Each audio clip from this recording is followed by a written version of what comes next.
সুপ্রিয় দর্শক, আসসালামু আলাইকুম। সবাইকে স্বাগত জানাচ্ছি আজকের গুরুত্বপূর্ণ সংবাদে।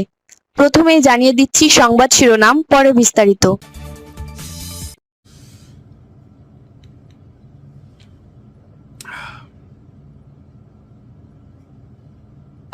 কি মনে হয় যে নির্বাচনটা কি আসলে আগামী ফেব্রুয়ারিতে হবে?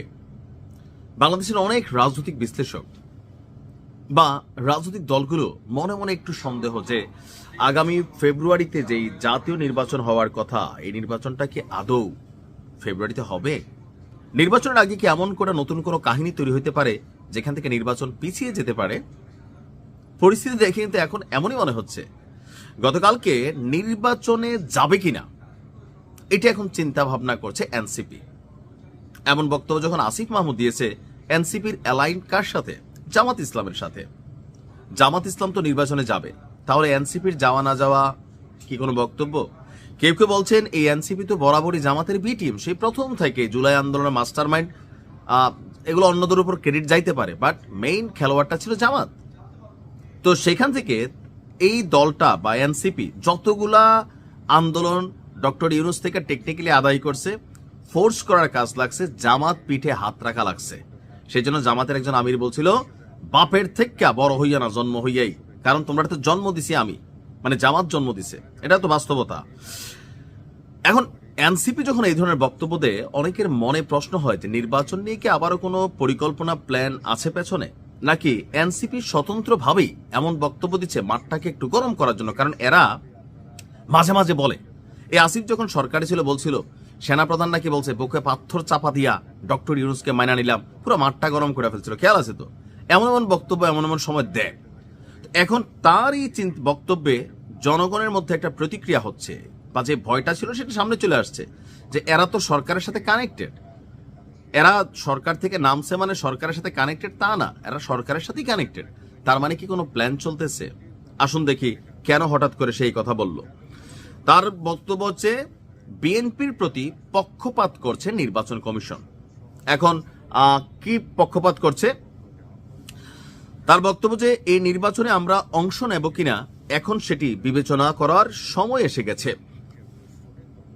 নির্বাচন কমিশনের বিরুদ্ধে পক্ষপাতের অভিযোগ এনে আসিফের বক্তব্য, একটি সুষ্ঠু নির্বাচন করার জন্য রাজনৈতিক দল বা জনগণের যে কনফিডেন্স অর্জনের কথা ছিল নির্বাচন কমিশনের, তা হারিয়েছে তারা।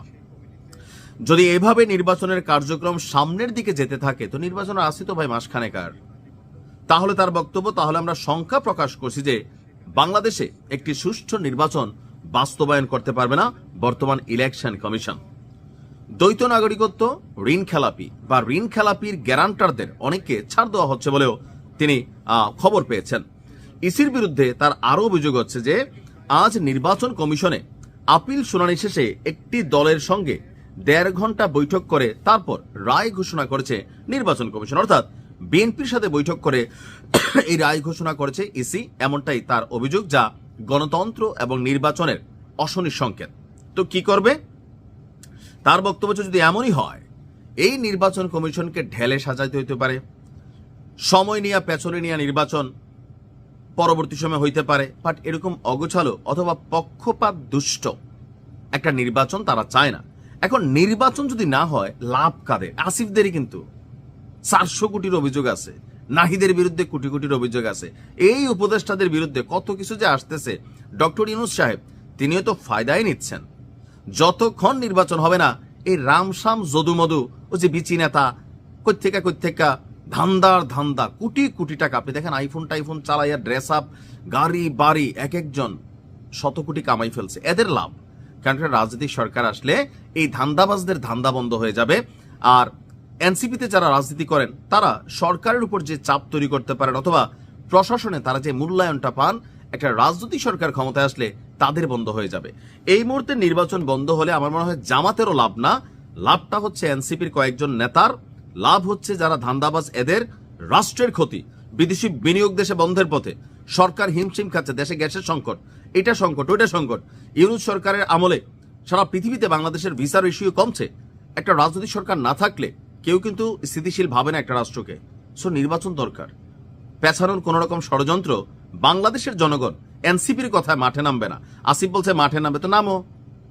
তুমি আর আগের মতন আসিফ মাঠে নেমে কিছু করতে পারবে না, পরিস্থিতি বদলাই গেছে। হ্যাঁ, এখন এটা যদি জামাতের তলে তলে অন্তরে অন্তরে চিন্তা হয় যে আমাদের ইচ্ছারে এনসিপি বলুক, তাহলে হয়তো ভিন্ন প্রেক্ষাপট হইতে পারে, কিন্তু এনসিপির শক্তিতে নির্বাচনের কিচ্ছু হবে না। বাট একটা আলোচনার খোরাক তো হলো। আমি ফেব্রুয়ারিতে জাতীয় নির্বাচন প্রত্যাশা করি। ভালো থাকুন।